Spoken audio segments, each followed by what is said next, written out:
Prime news, क्योंकि सच जरूरी है। उत्तर प्रदेश के राज्यपाल राम नाईक का दावा, कहा अंडरवर्ल्ड डॉन दाऊद से है गोविंदा की दोस्ती। मुझे हराने के लिए ली थी मदद। अपनी किताब चरैवेती में राम नाईक ने किया खुलासा। गोविंदा ने आरोपों को खारिज किया। अगस्ता वेस्टलैंड डील मामले पर बोले राहुल गांधी, कहा अगस्ता को लेकर लगे आरोपों से खुश हूं। सरकार पर लगाया झूठ बोलने का आरोप।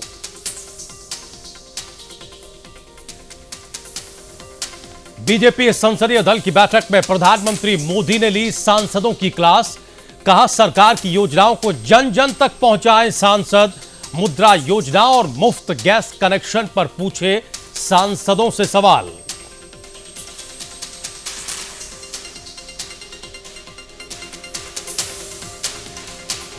उत्तराखंड मामले पर सुप्रीम कोर्ट में टली सुनवाई। नैनीताल हाईकोर्ट के फैसले के खिलाफ केंद्र ने डाली थी याचिका। कल होगी मामले पर अगली सुनवाई।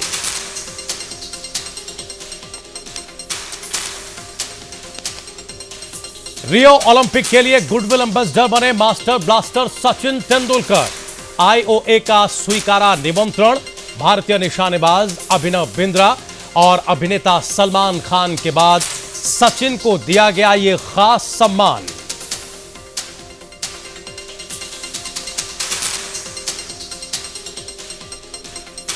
और शिमला में बारिश की वजह से कम हुआ तापमान। लोगों को गर्मी से मिली बड़ी राहत।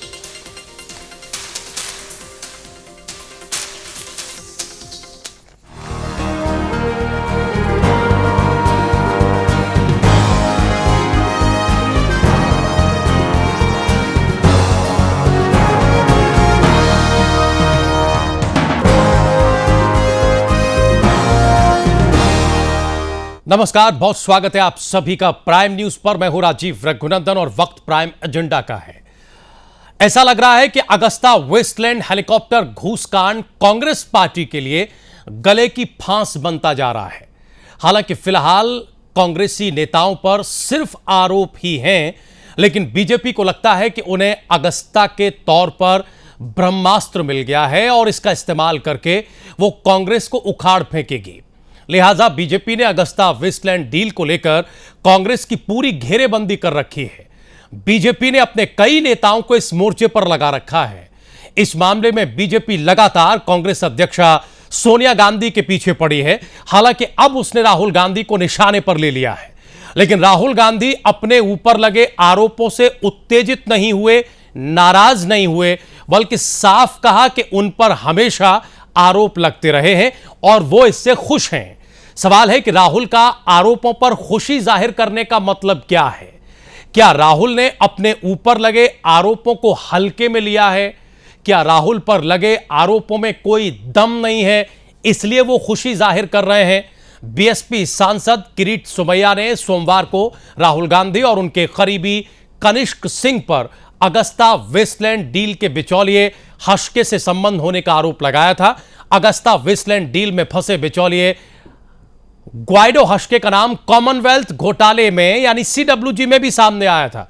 साल 2009 में हश्के एमआरएमजीएफ कंपनी का डायरेक्टर था, जिसके कनिष्क के रिश्तेदार प्रमोटर थे। किरीट सोमैया ने सीबीआई और प्रवर्तन निदेशालय यानी ईडी से कनिष्क सिंह के लिंक की जांच करने की मांग की है। सवाल है कि क्या कांग्रेस अध्यक्ष सोनिया गांधी के बाद राहुल गांधी का घोटालों में जिक्र सियासी साजिश है? सवाल यह भी है कि घोटाले के आरोपों पर राहुल गांधी भावुक क्यों हुए हैं? क्या मोदी सरकार के निशाने पर है गांधी परिवार? सबसे बड़ा सवाल यह कि जो सांसद किरीट सोमैया आरोप लगा रहे हैं, उनमें कितना दम है? प्राइम एजेंडा आज इसी मुद्दे पर है।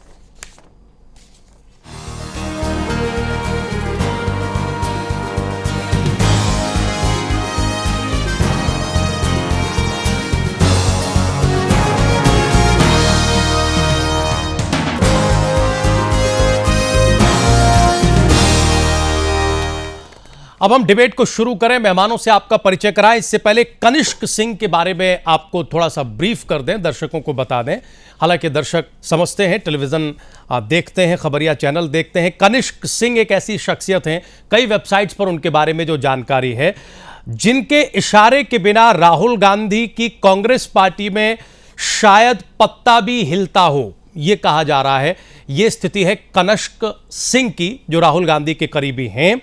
राहुल गांधी क्या जाएंगे, क्या बोलेंगे, कितना बोलेंगे और किस मुद्दे पर क्या राय रखेंगे, यह सब कुछ तय करने का जिम्मा कनिष्क के ही कंधे पर है। अगर सीधे तौर पर यह कहा जाए कि कांग्रेस उपाध्यक्ष राहुल गांधी के सारथी हैं कनिष्क सिंह, तो शायद गलत नहीं होगा। ये जो तथ्य हैं वो कई वेबसाइट पर हैं। अब हम अपने मेहमानों से आपका परिचय करा दें। हमारे साथ भारतीय जनता पार्टी की तरफ से बहुत ही सम्मानित वरिष्ठ नेता और नेशनल सेक्रेटरी आरती बेहरा जी जुड़ी हुई हैं। आरती जी, बहुत स्वागत है आपका डिबेट में। हमारे साथ बहुत ही सम्मानित और वरिष्ठ पत्रकार, पॉलिटिकल एनालिस्ट हेमंत बिश्नोई साहब जुड़े हुए हैं आज स्टूडियो में। हेमंत साहब, आपका भी बहुत बहुत स्वागत है। और लखनऊ से हमारे साथ बहुत ही सम्मानित और वरिष्ठ पत्रकार के विक्रम राव साहब जुड़े हुए हैं। हम कांग्रेस पार्टी के प्रतिनिधि का इंतजार कर रहे हैं। हम एक शुरुआती टिप्पणी जरा राजनीतिक विश्लेषण के नजरिए से ले लेते हैं, थोड़ी पत्रकारीय नजरिए से ले लेते हैं। हम सीधे हेमंत साहब एक टिप्पणी के लिए आपके पास आना चाहेंगे। अगस्ता पर लगातार जब से इटली के एक अदालत का फैसला आया है, इस देश में चर्चा हो रही है। हर दूसरे तीसरे दिन टेलीविजन में, डिबेट्स में चीजें निकलकर सामने आती हैं। आज एक नया तथ्य सामने आया, जो किरीट सोमैया ने आरोप लगाया। कुछ दस्तावेज भी उन्होंने दिखाए, कुछ सवाल भी उन्होंने उठाए, लेकिन राहुल गांधी का जो रवैया था, उनका जो एटीट्यूड था, वो बड़ा दूसरा था। वो कतई विचलित नहीं हुए या नाराज नहीं हुए। आमतौर पर ऐसा होता है कि नेता नाराज हो जाते हैं, मीडिया से दूरी बना लेते हैं। बजाय इसके राहुल गांधी ने कहा कि मैं खुश हूं, और उन्होंने पलटवार सरकार पर यह कहते हुए किया कि मुझको निशाने पर लिया जाता रहा है। कैसे देखें सर हम इसे? देखिए, जहां तक आरोपों का सवाल है, जो पिछले 10 साल में इस देश के अंदर शासन में रहे, उन्होंने बहुत कुछ काम किए हैं। उनकी जांच हो, उनके क्रियाकलाप के बारे में क्या अच्छाइयां रही, क्या बुराइयां रही, इस बारे में किसी भी जांच से पता चल सकता है। लेकिन हिंदुस्तान में जो डिफेंस डील हुई हैं, और उसके बारे में ज्यादातर लोगों के विचार ये हैं कि आजादी के बाद से लगातार ये जो डिफेंस डील होती रही हैं, इसमें कहीं ना कहीं कुछ ना कुछ गड़बड़ किया जाता रहा। लेकिन इसमें 3 जो डील हुई, उनकी जांच हिंदुस्तान के अंदर नहीं, हिंदुस्तान के बाहर हुई। बिल्कुल, कोल का मामला था, फिर उसके बाद बोफोर्स का मामला था, और अब इस अगस्ता वेस्टलैंड का मामला है। इसमें अभी भी जो कांग्रेस के शासनकाल में जो काम हुए, उसकी जांच हिंदुस्तान के अंदर किसी भी ढंग से प्रभावी नहीं हुई है अभी। उसको प्रभावी किया जाना चाहिए, ये इस देश के शासन और कानून की जिम्मेवारी है। लेकिन जहां पर ये जांच हुई, कोर्ट ने उस जांच को देखा, कोर्ट ने उस जांच को परखा और उसके बाद अपना निर्णय दिया। उस जांच रिपोर्ट के अंदर इस अगस्ता वेस्टलैंड के मामले में एक इटली की हाईकोर्ट ने उसका फैसला दिया है। उस फैसले के अंदर यह बात कही गई है कि उन्होंने रिश्वत दी। ये बात उसमें साबित है। अब प्रश्न ये है कि रिश्वत दी, तो जिन लोगों ने रिश्वत दी उनको उन्होंने सजा का प्रावधान भी रखा है। लेकिन अब प्रश्न ये है कि जिन लोगों को रिश्वत दी, उनके नाम क्या हैं? उसमें जो नाम दिए गए हैं, उसमें कई लोगों के नाम हैं जी। उनके नाम स्पष्ट हों, पहली बात तो ये है। और दूसरी बात, वो हिंदुस्तान के नागरिक हैं, तो उनके खिलाफ यहाँ की न्यायपालिका, यहाँ की कानून व्यवस्था को आगे काम करने की आवश्यकता है। ये जो काम है, ये पिछली जांचों के मामले में भी कमजोर रहा है।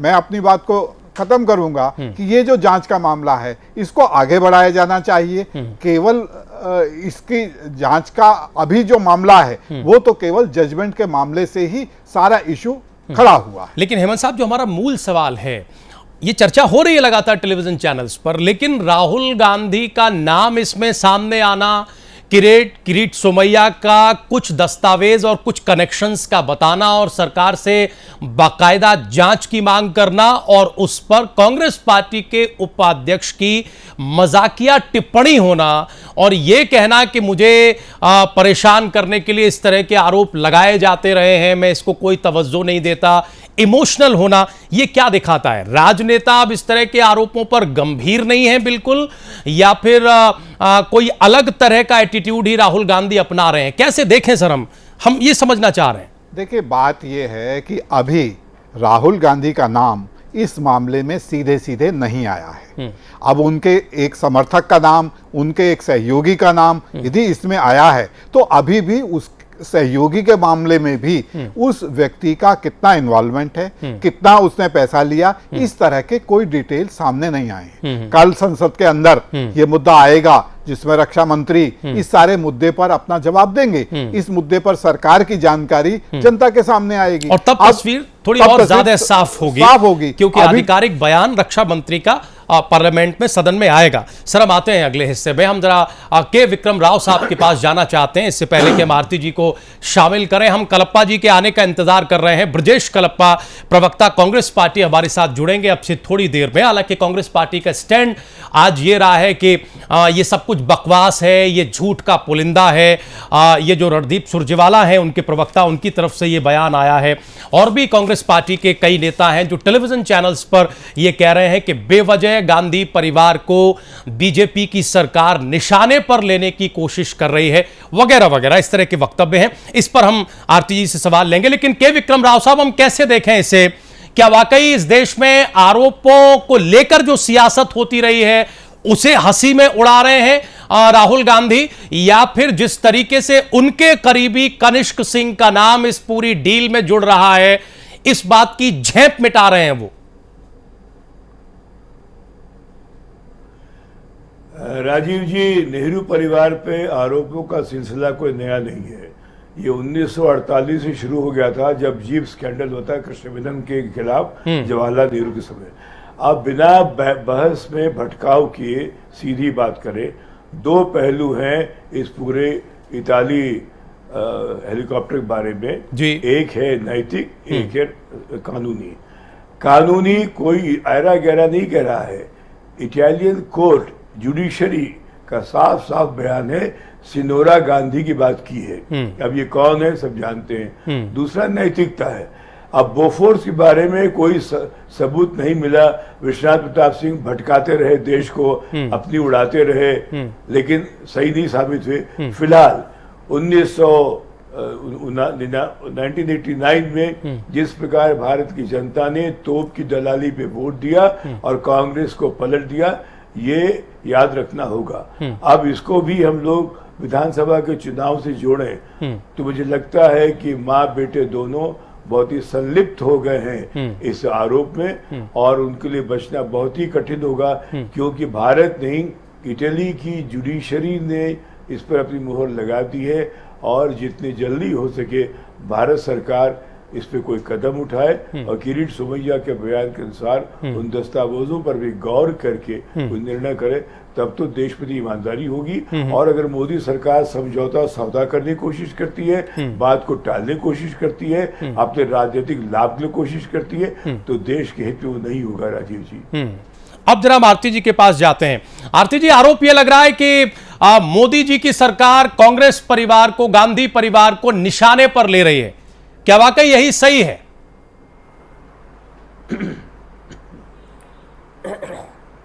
मोदी सरकार सच्चाई की तरफ चल रही है।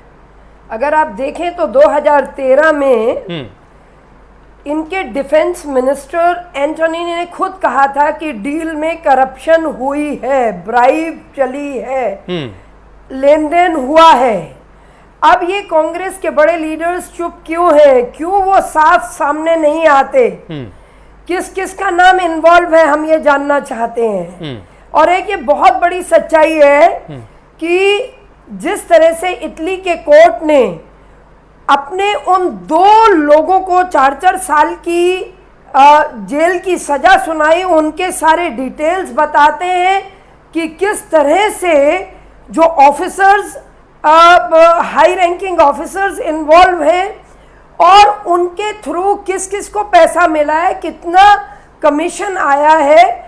ये सारे प्रश्न चिन्ह बहुत बड़े हैं। मोदी सरकार किसी पे उंगली नहीं उठा रही।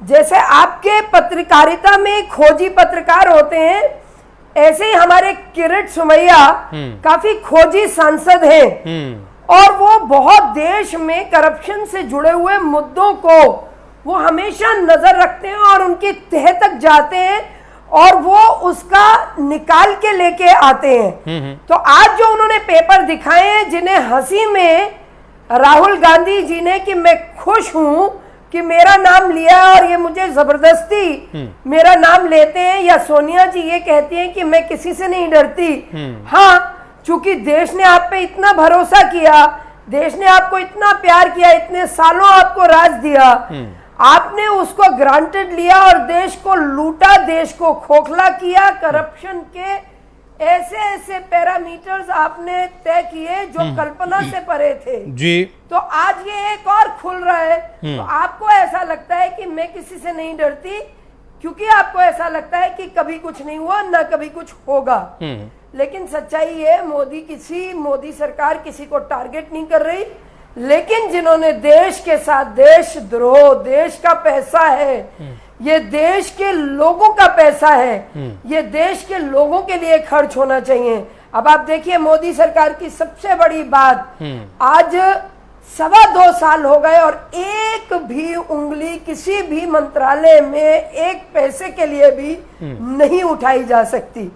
लेकिन ऐसे चरित्र को, ऐसे पार्टी के पूरे उसको समझना कांग्रेस के लिए बहुत मुश्किल है। वो हंसी में अपनी झेप को छुपाना चाहते हैं, झेप को मिटाना चाहते हैं। ठीक है, लेकिन सच्चाई और फैक्ट्स जितने भी हैं वो सब इनके खिलाफ आ रहे हैं, इनके पर्सनल लोग एक्सपोज हो रहे हैं और डिटेल में एक एक चीज करके सामने आएगी। मोदी जी किसी को टारगेट नहीं कर रहे हैं। ठीक है, हेमंत जी भी यही कह रहे थे, आरती मैम, हेमंत जी भी यही कह रहे थे और के विक्रम राव साहब भी यही कह रहे हैं कि खिलवाड़ किया, बेहतर यही होगा कि ईमानदारी पूर्ण तरीके से देश के सामने सारी चीजें आए।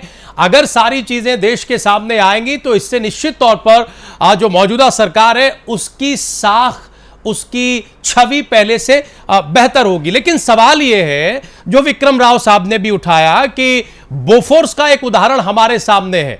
बोफोर्स कांड में किस तरीके से इस देश में राजनीति हुई और उसके बाद कितनी सरकारें बदली और किस किस तरीके से चुनावों से पहले बोफोर्स का इस्तेमाल हुआ, लेकिन आज कोई भी सरकार कुछ भी प्रूव नहीं कर पाई। विक्रम राव साहब की चिंता यह है एक पत्रकारीय नजरिए से कि इस पूरे मामले को सरकार गंभीरता और संवेदनशीलता से लेगी, नहीं लेगी, या फिर इसका हश्र भी बोफोर्स जैसा हो जाएगा।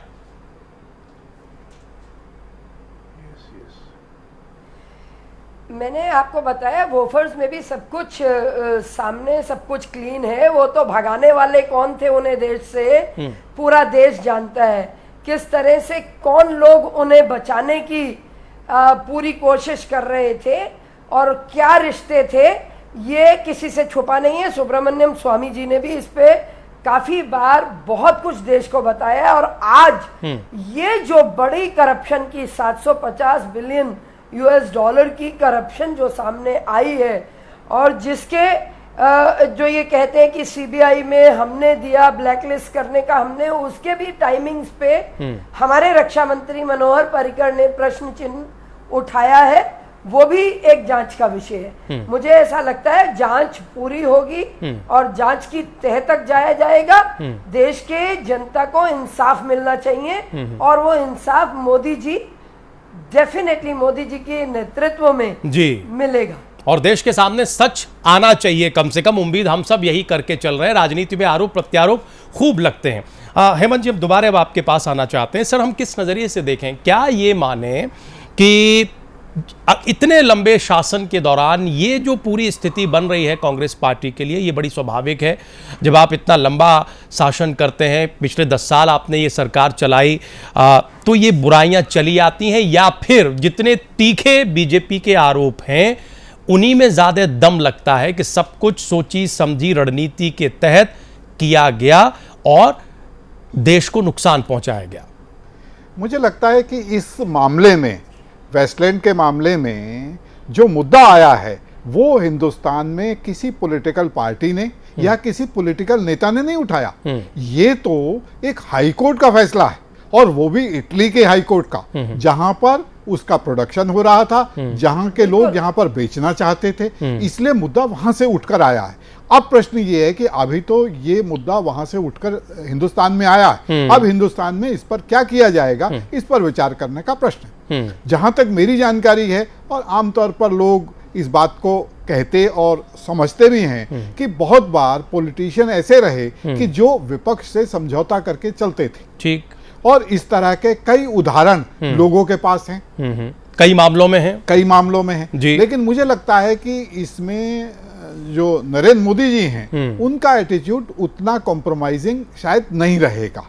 इसमें जो इंटेलिजेंस एजेंसीज हैं, उनको अपना काम करने दिया जाएगा। और मेरा तो इसमें सुझाव ये है कि इसमें सुप्रीम कोर्ट या इस तरह के कोर्ट के सुपरविजन में इस तरह की जांच सीबीआई करे, एनफोर्समेंट डायरेक्टोरेट करे, जिससे कि इस तरह का मौका जो अपराधी पक्ष है, जो आरोपी पक्ष है, उसको ना मिले कि हमें पॉलिटिकल कारणों से दंडित किया गया है। इस तरह की व्यवस्था के बारे में देश के अंदर विचार किया जाना चाहिए। हम एक ब्रेक पर जाना चाहते हैं और हम इंतजार कर रहे हैं कांग्रेस पार्टी के प्रतिनिधि का, क्योंकि आरती बेहरा जी के जो आरोप हैं और पूरी बीजेपी के जो आरोप हैं वो तीखे हैं और बिल्कुल साफ हैं। उनके जवाब हमें मिले। इससे पहले हम के विक्रम राव साहब के पास जाना चाहते हैं एक सवाल लेके। सर, इस बात की कितनी उम्मीद है आपको?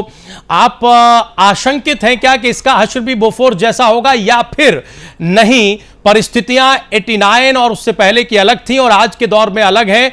आज देश की कमान एक ऐसी शख्सियत के हाथ में है जो अपनी छवि और देश की छवि को लेकर बड़ा सजग है, या फिर जो एक उदाहरण अभी हेमंत जी दे रहे थे कि ऐसा रहा है पृष्ठभूमि में कि सत्ता पक्ष विपक्ष से समझौते के तहत मामलों को उठाता भी रहा है और दबाता भी रहा है? क्या हम वो कंप्रोमाइजिंग सिचुएशन देखेंगे? बात सिर्फ इतनी है कि चितपट कब किसकी हो रही है। बिल्कुल। एक मुद्दा सत्ता पक्ष के हाथ लग गया, कल को हो सकता है एक कोई बड़ा मुद्दा विपक्ष के हाथ लग जाए और फिर एक कोई डील सी बन जाए। बिल्कुल हेमंत जी ने, राजीव जी, बहुत ही बुनियादी बात कही, मैं उनसे सहमत हूँ। ये फिर एक मुद्दा है जो सत्ता पक्ष विपक्ष से सौदे के लिए प्रयास करेगा, ये मेरी आशंका है। और इसका एक आधार भी है। आधार ये है कि ये सरकार हर मुद्दे को कन्वर्ट कर रही है, परिवर्तित कर रही है कि राज्यसभा में किसी प्रकार दबाव डाला सके विपक्ष पर। ये अच्छी बात नहीं है, ये देश के लिए धोखे की बात है। और मोदी सरकार भले ही अपनी छवि जितना सुधारे, उनके लिए ये एक खतरनाक बात होगी अगर इस इटालियन हेलीकॉप्टर वाली बात पे वो इसका इस्तेमाल करेंगे, साधन बनाएंगे राज्यसभा में सौदेबाजी का, तो देश उन्हें माफ नहीं करेगा। पूरी आशंका है कि कांग्रेस विपक्ष से नरेंद्र मोदी वो सख्ती से पेश नहीं आएंगे और कोई न कोई रास्ता निकाल लेंगे। ये मेरी आशंका इतिहास पर आधारित है। जिस प्रकार संसद में होता रहा है, कैश फॉर कैरी से लेके अमर सिंह की भूमिका से लेके, और जो मनमोहन सिंह के समय होता रहा, सीपीएम की जो एक गंदी भूमिका रही उस समय, बिल्कुल ठीक, सब मिला के मुझे लगता है नरेंद्र मोदी उस राजनीतिक स्तर से ऊपर नहीं उठ पाएंगे और जरूर इसका इस्तेमाल करेंगे, इसको दबाने की कोशिश करेंगे। बोफोर की राह पे ये इटालियन हेलीकॉप्टर चले जाएंगे, ये मेरी आशंका है। ईश्वर करे ये निर्मूल हो, राजीव जी, मेरी आशंका अच्छा रहे। आरती जी खारिज करेंगी इस आशंका को, निर्मूल साबित करेंगी? जी बिल्कुल करेंगे। देखिए ये नैतिकता के नाम पे दो देशों के बीच में जुड़ा है। एक देश ने अपने पूरे स्टैंड लिए, कोर्ट में न सिर्फ मैटर चल रहा है, उसमें जो पनिशमेंट है वो भी दी गई है। और यहाँ पे जिस तरह से कहा नरेंद्र मोदी जी न सिर्फ अपनी छवि के लिए, वो प्रधानमंत्री हैं, प्रधानमंत्री देश का नेतृत्व करते हैं, लेकिन देश की छवि को बदलने के लिए, और हर अगर आप उनके बात में देखें, चाहे उन्होंने किसी भी देश में जाके अपना वक्तव्य रखा, तो उन्होंने एक बात जरूर रखी कि करप्शन से लड़ना है और आतंकवाद से, दो चीजों को उन्होंने हमेशा टॉप उस पे रखा। और पार्टी में भी जिस तरह से मैसेजेस हैं, तो मुझे लगता है ये इतना बड़ा करप्शन का जो पूरी की पूरी डील हुई है, उसमें नरेंद्र मोदी जी सच्चाई, दूध का दूध, पानी का पानी होना चाहिए। देश की जनता को न्याय मिलना चाहिए।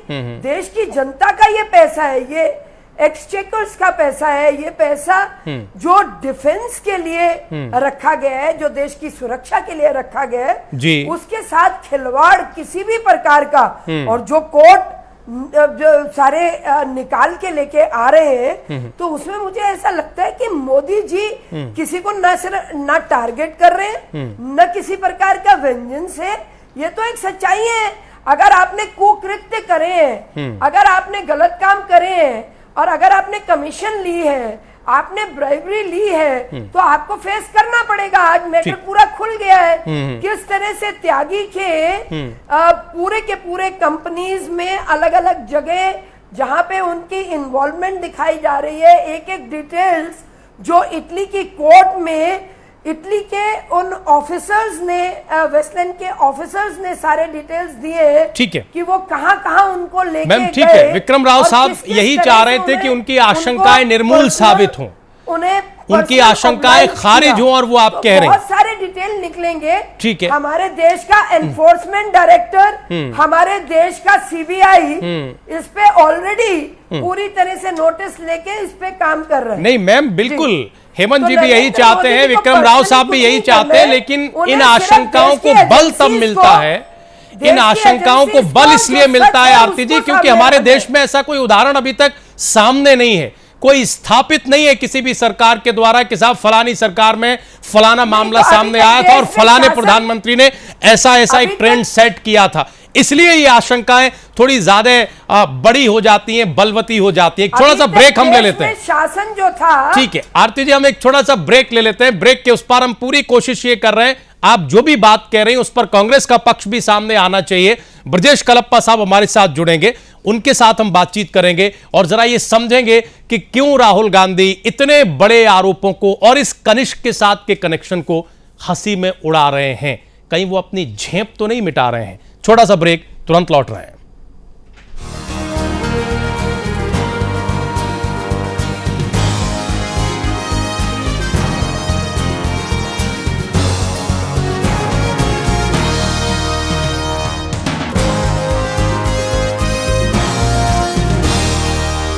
ये कदम बढ़ते गए मेरे, न जाने कितने रास्तों से गुजरे, रास्तों में मुश्किलें भी थीं, मंजिलें भी।